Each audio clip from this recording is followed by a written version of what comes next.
Friend, welcome to my YouTube channel digital platform. आज के video में देखेंगे बिहार पुलिस में नया भर्ती से रिलेटेड नोटिफिकेशन जारी हो चुका है। तो यह भर्ती कौन से पद पर निकली हुई है तथा कुल पद की संख्या कितनी है, शैक्षणिक योग्यता क्या रखी गई है तथा उम्र सीमा क्या है इस भर्ती के लिए अप्लाई करने के लिए। इसके साथ ही देखेंगे इसका चयन प्रक्रिया किस प्रकार से होने वाला है तथा कब से कब तक इसका आवेदन फॉर्म आप भर सकते हैं। यह सभी जानकारी इस वीडियो में कवर करेंगे। यह सभी जानकारी देखने के लिए वीडियो में अंत तक बने रहिएगा तथा चैनल को अभी तक सब्सक्राइब नहीं किया है तो चैनल को सब्सक्राइब कर लीजिएगा, बेल आइकन को प्रेस कर लीजिएगा ताकि इस तरह की नॉलेजफुल वीडियो जब भी अपलोड हो तो सबसे पहले जानकारी आपको मिल सके। आपको स्क्रीन पर जो central selection board of constable code है वह दिख रहा होगा। इसका लिंक आपको डिस्क्रिप्शन बॉक्स में मिल जाएगा। उस लिंक पर जब भी क्लिक करेंगे तो सेम कुछ इस प्रकार से डैशबोर्ड आपके मोबाइल फ़ोन में ओपन हो जाएगा। ओपन होने बाद आप यहाँ देख सकते हैं कि यहाँ पर 11/3/2025 को एक नोटिफिकेशन जारी किया गया है।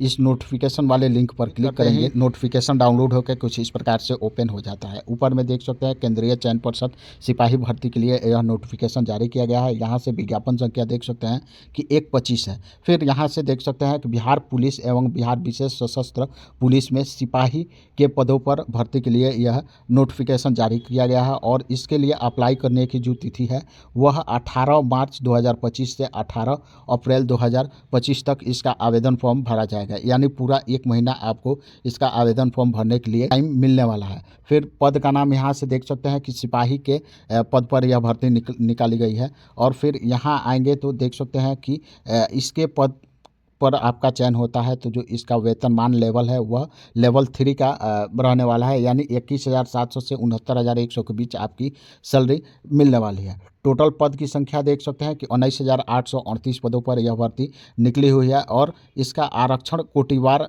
जो सीट की संख्या है वह आप यहाँ से देख सकते हैं कि जनरल कैटेगरी के लिए 7,935 पदों पर भर्ती निकली हुई है। EWS के लिए 1,983 पद है। अनुसूचित जाति के लिए 3,174 पद हैं। अनुसूचित जनजाति के लिए 199 पद है। अत्यंत पिछड़ा वर्ग के लिए 3,571 पद है और पिछड़ा वर्ग के लिए 2,381 पद है। पिछड़ा वर्ग के लिए 595 पद है। टोटल पद की संख्या यहाँ से देख सकते हैं कि 19,838 पद है। तो सिपाही के पद पर आवेदन हेतु जो पात्रता है वह आप देख सकते हैं कि सबसे पहले कि वह भारत का नागरिक होना चाहिए। शारीरिक मापदंड दिया हुआ है ता उनके पास होना चाहिए जो भी अभ्यर्थी इस पद के लिए अप्लाई करना चाहते हैं। यानी गैर आरक्षित पिछड़ा वर्ग पुरुष अभ्यर्थियों के लिए जो उनकी हाइट है वह 165 सेंटीमीटर होना चाहिए और उनका जो सीना है वह न्यूनतम बिना फुलाए 81 सेंटीमीटर होना चाहिए और फुला के 86 सेंटीमीटर होना चाहिए। यानी बिना फुलाए और फुला के 5 सेंटीमीटर का अंतराल होना चाहिए। वहीं अत्यंत पिछड़ा वर्ग के पुरुष कैंडिडेट के लिए जो हाइट है वह 160 सेंटीमीटर भी है तो वे लोग अप्लाई कर सकते हैं और सीना की जो माप है वह सेम रहने वाला है।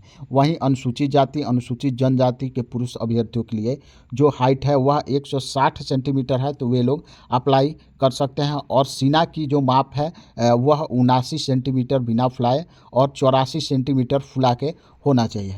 सभी वर्गों की महिलाओं अभ्यर्थी के लिए जो हाइट है वह 155 सेंटीमीटर है तो वे लोग अप्लाई कर सकते हैं। यहाँ क्लियर दिया हुआ है कि फुलाने के बाद सीना की मापी में कम से कम 5 सेंटीमीटर की अंतर होना चाहिए। और सभी वर्गों की महिलाओं अभ्यर्थी के लिए जो न्यूनतम वजन है वह 48 किलोग्राम आवश्यक होना चाहिए। तो इस तरह से जो फिजिकल स्टैंडर्ड है वह दिया हुआ है।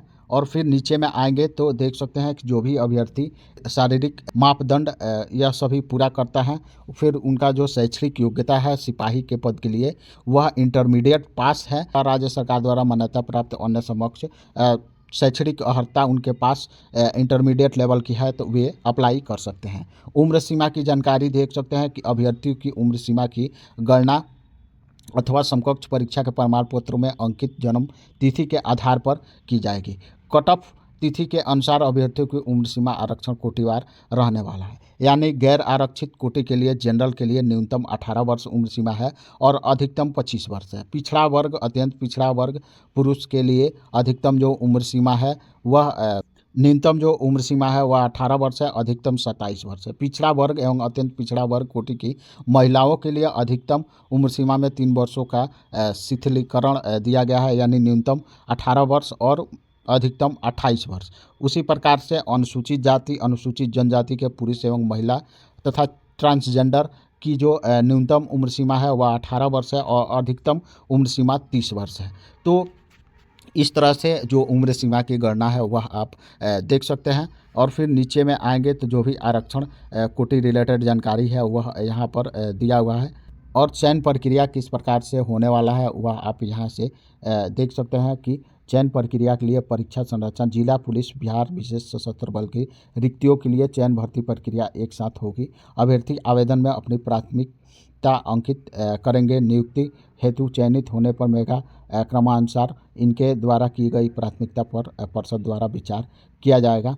प्रथम इसका जो चयन प्रक्रिया है, प्रथम चरण में लिखित परीक्षा ली जाती है, और लिखित परीक्षा का जो स्टैंडर्ड है वह आप देख सकते हैं 10वीं कक्षा अथवा समकक्ष स्तर का जो लिखित परीक्षा है वह लिया जाता है। हिंदी, अंग्रेजी, गणित, सामाजिक विज्ञान और भूगोल, नागरिक शास्त्र, अर्थशास्त्र सहित विज्ञान में भौतिकी, रसायन, प्राणी विज्ञान, वनस्पति और सामान्य ज्ञान, समसामयिक मामले में संबंधित वास्तुनिक प्रश्न यह पाठ्यक्रम से यानी इन सभी विषय से मैट्रिक लेवल के क्वेश्चन पूछा जाता है। और जो यहाँ देख सकते हैं कि मेगा सूची में नॉर्मलाइजेशन अंकों की गणना परसेंटाइल पद्धति से की जाती है, यानी नॉर्मलाइजेशन की भी प्रक्रिया अपनाई जाती है। टोटल जो आपका लिखित परीक्षा होता है वह 100 अंकों का होता है, और इसके लिए 2 घंटा आपको समय दिया जाता है और 100 क्वेश्चन पूछे जाते हैं। मिनिमम देख सकते हैं लिखित परीक्षा में 30% से कम अंक प्राप्त करने वाले अभ्यर्थी शारीरिक दक्षता परीक्षा के लिए असफल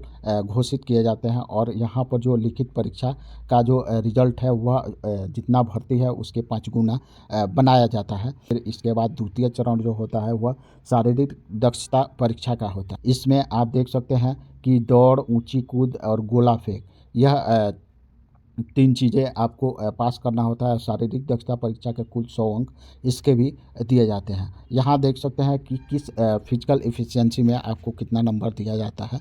यहाँ पर दिया हुआ है कि जो आपकी दौड़ होती है वह 1600 मीटर की होती है, और इसका अधिकतम टाइमिंग 6 मिनट दिया जाता है। यदि कोई कैंडिडेट 5 मिनट से कम में कंप्लीट करता है तो उसको 50 अंक दिया जाता है। 5 मिनट से 5 मिनट 20 सेकंड के बीच कंप्लीट करता है तो 40 अंक दिया जाता है। वहीं 5 मिनट 20 सेकंड से 5 मिनट 40 सेकंड के बीच यदि दौड़ कंप्लीट करता है तो 30 अंक दिया जाता है। 5 मिनट 40 सेकंड से अधिक और 6 मिनट तक का समय लेता है तो 20 अंक दिया जाता है। 6 मिनट से अधिक समय लेने वाले अभ्यर्थी को असफल घोषित कर दिया जाता है। फिर यहाँ से देख सकते हैं सभी कोटि के महिलाओं के लिए भी जो टाइमिंग है दौड़ की वह दिया हुआ है कि उनका जो दौड़ होता है 1 किलोमीटर का होता है, और उनको जो टाइमिंग दिया जाता है वह 5 मिनट का दिया जाता है। कोई महिला 4 मिनट में यदि दौड़ कंप्लीट करती है तो 50 अंक दिया जाता है। 4 मिनट से 4 मिनट 20 सेकंड में कंप्लीट करती है तो 40 अंक दिया जाता है। 4 मिनट 20 सेकंड से 4 मिनट 40 सेकंड के बीच यदि दौड़ कंप्लीट करती है तो 30 अंक दिया जाएगा। वहीं 4 मिनट 40 सेकंड से 5 मिनट के बीच दौड़ कंप्लीट करती है तो 20 अंक दिया जाएगा। और 5 मिनट से ज़्यादा समय लेती है तो उसको असफल घोषित कर दिया जाता है। सेम उसी प्रकार से अगला जो चरण होता है गोला फेंक का होता है, और अधिकतम इस पर 25 अंक दिया जाता है। 50 अंक दौड़ पे और 25 अंक गोला फेंक पे। यदि आप पुरुष कैंडिडेट 16 फीट से 17 फीट के बीच कोई गोला फेंकता है तो 9 अंक दिया जाएगा। 17 से 18 फीट फेंकता है तो 13 अंक दिया जाएगा। 18 से 19 फीट फेंकता है तो 17 अंक दिया जाएगा। 19 फीट से 20 फीट तक फेंकता है तो उसको 21 अंक दिया जाएगा, और 20 फीट से ज़्यादा फेंकता है तो 25 अंक दिया जाएगा। 16 फीट से कम फेंकने वालों को असफल घोषित कर दिया जाएगा। वहीं महिला कैंडिडेट के लिए देख सकते हैं 12 पाउंड का गोला होता है और मिनिमम 12 फीट फेंकना होता है। 12 फीट से 13 फीट के बीच जो फेंकते हैं उनको 9 अंक दिया जाता है। 13 से 14 फीट के बीच जो फेंकते हैं वो 13 अंक दिया जाएगा। 14 से 15 फीट जो फेंकेंगे 17 अंक। 15 से 16 फीट तक फेंकते हैं तो 21 अंक, और 16 से ज़्यादा कोई महिला कैंडिडेट फेंकती है तो उनको 25 अंक दिया जाएगा। 12 फीट से कम फेंकने वाले महिला अभ्यर्थी के लिए असफल घोषित कर दिया जाएगा। अगला जो चरण होता है वह ऊंची कूद का होता है। इस पर भी 25 अंक दिया जाता है अधिकतम। तो सभी कोटि के पुरुष कैंडिडेट के लिए न्यूनतम जो ऊंची कूद है वह 4 फीट है, और यदि कोई कैंडिडेट 4 फीट ऊंची कूदता है तो उसको 13 अंक दिया जाएगा। 4 फीट से 4 इंच तक हाई जंप लगाता है तो 17 अंक दिया जाएगा। वहीं 4 फीट से 4 फीट 8 इंच हाई जंप लगाता है तो 21 अंक दिया जाएगा। 5 फीट से ऊपर या फिर 5 फीट लगाता है तो 25 अंक दिया जाएगा। 4 फीट से कम कूदने वाले अभ्यर्थी को असफल घोषित कर दिया जाएगा। इसी प्रकार से आप यहाँ महिला कैंडिडेट भी बारी-बारी से चेक कर सकते हैं। अगला जो चरण होता है वह डॉक्यूमेंट्स वेरिफिकेशन का होता है और डॉक्यूमेंट्स वेरिफिकेशन में जो भी आपकी शैक्षणिक योग्यता प्रमाण पत्र है या फिर जो लोग आरक्षण का दावा करते हैं उनका जो जाति प्रमाण पत्र है, आवासीय प्रमाण पत्र है, वह सभी प्रस्तुत करना होता है। यहाँ पर दिया हुआ है। मेरिट लिस्ट बनाई जाती है। लिखित परीक्षा मेगा सूची का आधार नहीं होता है, यानी जो मेरिट लिस्ट तैयार किया जाता है वह आपके लिखित परीक्षा पर नहीं तैयार किया जाता है। हालांकि शारीरिक दक्षता परीक्षा और दस्तावेज वेरिफिकेशन के आधार पर मेरिट लिस्ट तैयार किया जाता है।